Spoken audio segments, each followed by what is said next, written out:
guys, again I am going to upload one more video today from Sivakumar and Malti channel. I am thankful to all of you that regularly you are watching all our uploads. Thank you for that. Today we are going to make chana masala. Of course, it is not from the traditional way. You will find certain changes from the traditional ways. That is the recipe from Sivakumar Malti. You see all the ingredients are ready for that. Let's go for the cooking. Okay, we are going to start the cooking of this chana masala. I have lighted the stove. Keep it in a medium flame. Keep the frying pan. Allow it to heat it up. We are going to use canola oil. Earlier uploads videos you find a lot of oil being used. Of course friends, that particular dishes wherever you felt the oil quantity was more, it was required to be added. So you'll find we are going to use 2 spoons of oil now. Allow the oil to heat it up. I told you, you have to keep the flame in the medium size because all this North Indian dish, I don't know, people say chana comes to North Indian dish, but now all over India, all over world, people started using all Indian family. Traditionally speaking, that we'll have to use medium flame because to avoid the overcooking or getting the blackening of the ingredients. Next ingredient of ginger garlic paste. 2 spoons of ginger garlic paste. Be careful, it might sprout. You have to be very careful. Slowly mix it up.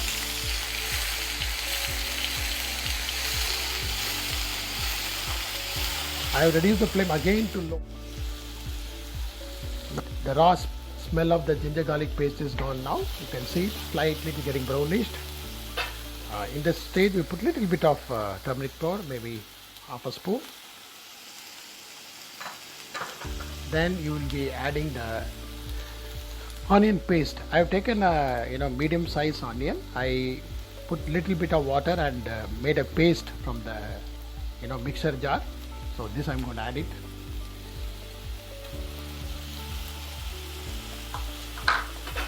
Slightly mix it.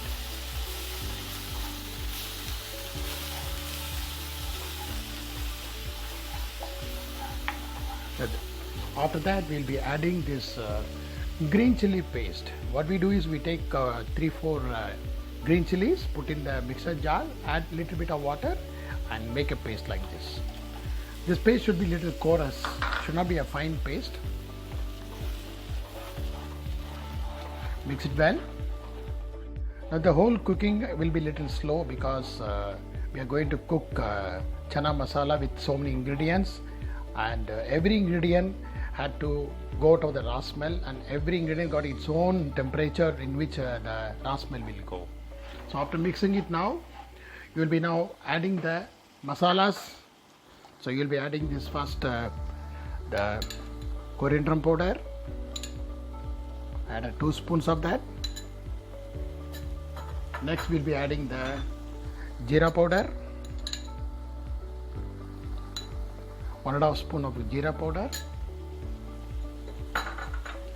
Next we will be adding the garam masala, 1.5. Now mix it well.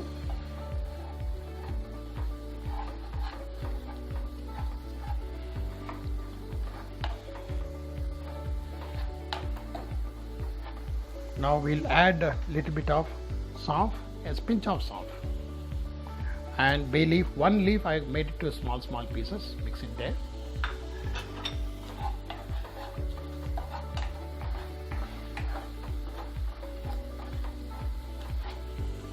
We'll be adding this Kashmiri chili powder.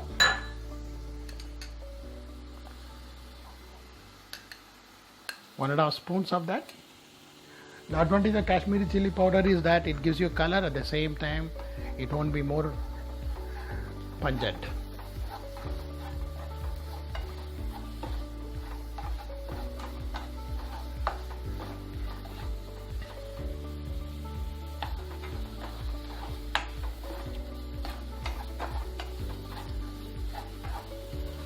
can see the color is slowly changing, and you can see this oil is all getting separated. You can see it here now.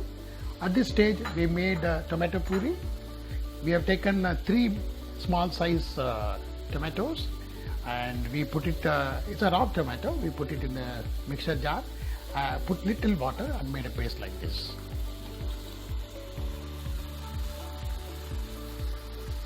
So mix it well.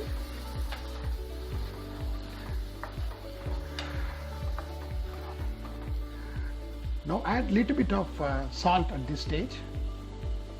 This is only for the masala and gravy. We put just half a spoon of salt. Now you just cover it up now.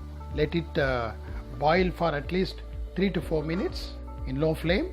You can see it now. The oil is getting separated. You can see that means it's cooked well. The raw smell has gone. Now we'll be adding water now. Okay, we'll add 1, 2,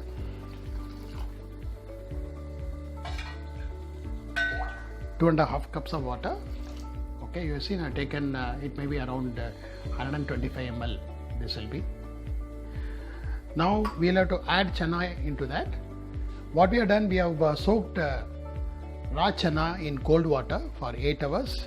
After soaking, we have put it in the pressure cooker. We have cooked it now. You can see. So what we'll do, this water we will not add it now because we already added 2.5 cups of water. So we will add the chana now into that.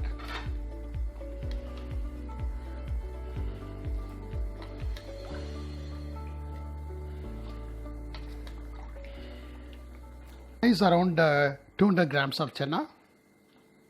To do pressure cooking of the chana, you have to give at least 6 visits still there here. Maybe around 25 grams of chana, which will mash it and put it at the end so that this will become a thick paste.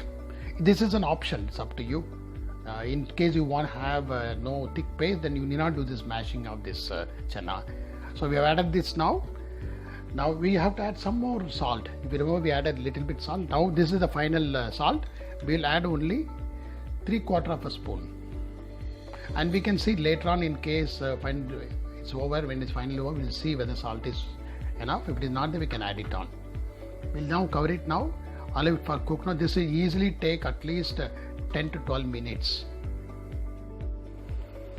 So 10 to 12 minutes time is over. Now you can see it now. See, it's cooked well. You can see all these red lines which have come. They're all actually the oil with the chili powder. That means the cooking is done now. So we are going to finish it up now. So as I said, if you, in case you want to make this paste little bit more thick, what you can do is you can add, I told you I will take around 10 to 15 grams of the chana. I have made it like a paste. You can see it. You can add that in that. This is only option. Okay, option. And to make it more innovative, we can add small cut pieces of paneer, cheese, and you can finish it off with either cream or butter. So I'm going to add little bit of butter. You can also garnish it with cilantro, the coriander leaf, and we can also add cream instead of cheese. You can see now the paste has come thick. Put on the stove, and you can see the chana masala is ready now. And this chana masala, you can use it for rotis, you can use it for puri, you can use it for white rice, you can also use it for fried rice, and you can also use it for as eating it just like as a snack. Thank you for watching this video. If you like this channel, do not forget to comment, do not forget to subscribe, and press the bell icon to get our notifications and future videos. Thank you. Hey guys, this rajma masala takes a little cooking time more compared to other things, so you have to